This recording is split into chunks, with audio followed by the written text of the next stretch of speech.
Have you ever had one of those moments when you suddenly realize, what am I doing? Maybe you sat down to work on something. You had a clear intention. You knew what you needed to do. And then a thought appeared. Maybe it was something you needed to remember, something somebody said, something you need to organize, something that might happen next week. And you followed it. That thought led to another thought. And that one led somewhere else. 10 or 15 minutes later, you're mentally trying to solve a problem that wasn't even a problem when you started. And now you feel anxious, overwhelmed, scattered. And the thing you originally intended to do is still sitting there untouched. I think most of us know this experience. And there's something important I want to explore in this talk. The problem isn't that your mind wandered, minds wander. The real skill is learning to recognize when you wandered and knowing how to come back. One of the things the human mind does remarkably well is find problems. And that's not necessarily a bad thing. It's part of what has allowed human beings to survive, to plan, build, invent, and prepare for the future. The mind notices something and asks, is there something here I need to deal with? What could go wrong? What haven't I thought about? How can I make sure I'm prepared? Useful questions until they are not. Because the mind doesn't always distinguish very well between a problem that needs attention now and a problem that could potentially exist sometime in the future. So perhaps you're thinking about moving house, and suddenly the mind says, what if something goes wrong with the move?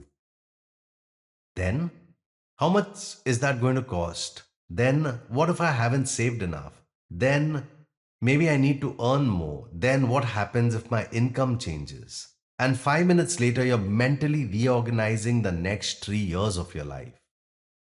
Nothing has actually happened, but your body may already be responding as though all these imagined problems are happening simultaneously. That's the scattered state. Your body is here, but your attention is everywhere. Here's an idea that I find very useful. Not every thought is an assignment. Just because the mind produces a thought doesn't mean you have to do something with it. This is where we often get caught. A thought appears. I need to think about this. That's the thought. I need to think about this. And because it feels important, we assume it deserves our attention. But importance and immediacy are not the same thing. Something can matter without needing to be solved right now. And that's a powerful distinction. Imagine you're working on something important and suddenly remember that you need to arrange something for next month. Now that's useful information. You can write it down and then return.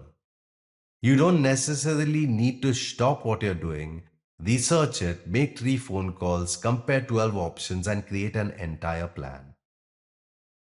The thought may be useful. Following the thought may not be. And this brings us to something quite subtle. Overthinking can feel productive. And that's one reason it's so easy to get trapped in it. We tell ourselves, I'm figuring things out. I'm preparing. I'm being responsible. And sometimes we are. But sometimes we are simply going around and around the same mental territory. There is a difference between thinking that produces clarity and thinking that produces more thinking. And that's worth noticing.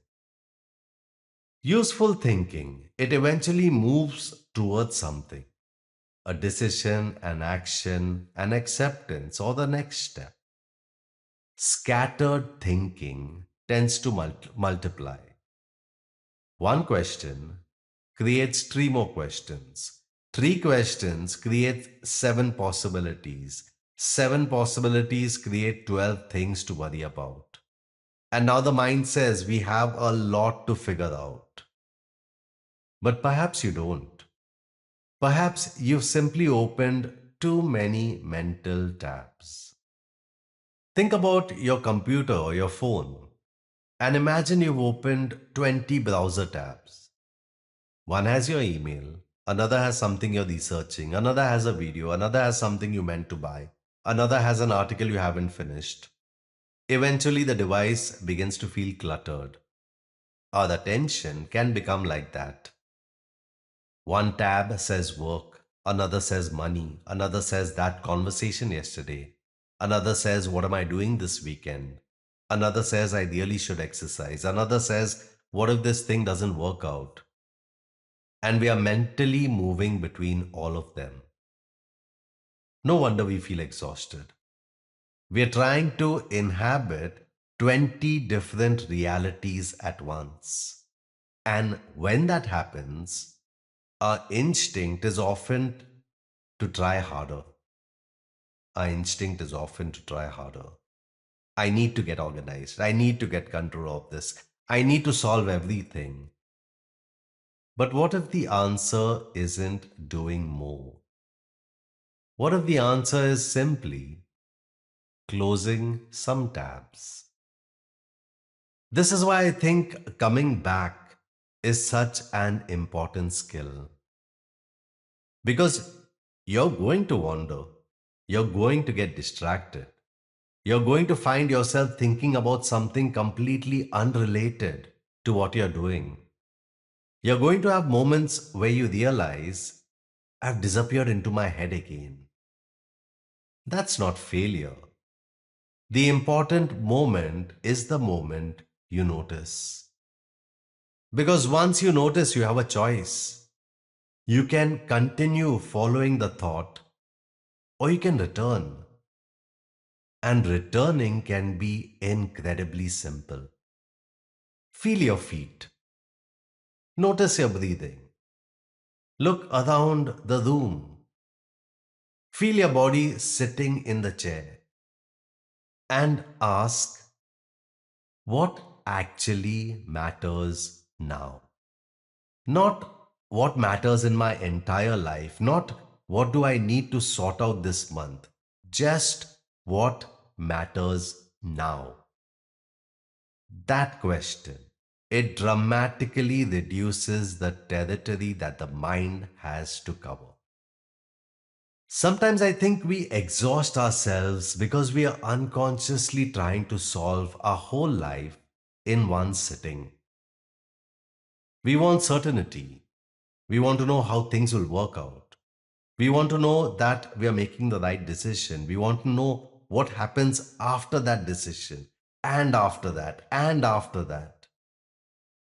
But life doesn't give us that much information. Usually, we only have enough information for the next step.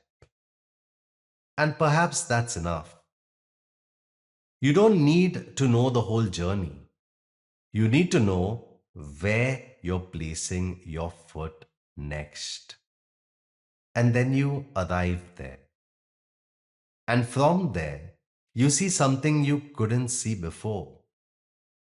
And then another step becomes possible. So the next time you notice that you're scattered, I'd like you to try four things. First, notice.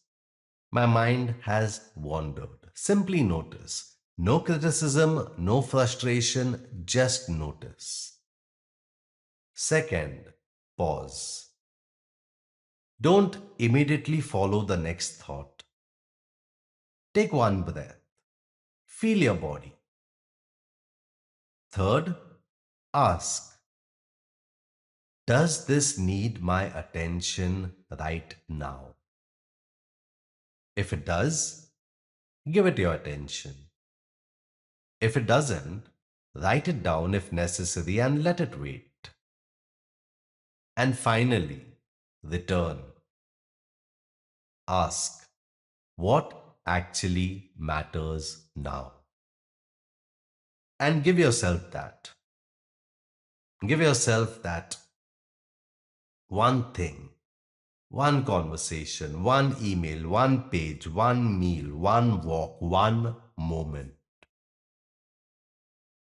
I think we sometimes imagine that a focused or peaceful person is somebody whose mind never wanders. I don't think that's realistic. The mind wanders. Life interrupts us. Emotions arise. Problems appear. Plans change. The goal isn't to create a life where nothing ever pulls you away. The skill is becoming better at returning. Returning sooner. Returning without judging yourself.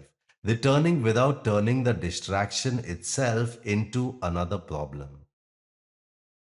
Oh no, I wasted 20 minutes. That's another tab. Close that one too. Just return again and again and again. And perhaps, over time, you begin to discover something. Being centered doesn't necessarily mean that you've never become scattered. Being centered means you know the way back. So today, notice where your energy goes. You don't have to police the mind. You don't have to control every thought. Just become curious. When you catch yourself 10 steps down a mental road you never intended to travel, pause and remember. Not every thought is an assignment. Not every problem needs to be solved now. And ask yourself what actually matters in this moment. What actually matters in this moment. And then come back. If you'd like to experience this rather than simply understand it intellectually, I've also created a short guided meditation called When Your Mind is Everywhere, Come Back to Yourself. You can use it whenever you notice yourself becoming overwhelmed, overthinking, overplanning, or simply feeling scattered. But before you move on, perhaps take just a moment and answer this question for yourself. Where has my attention been going lately that doesn't actually need my attention right now? And then ask, what matters now? That's where you return. Thank you for listening. Namaste.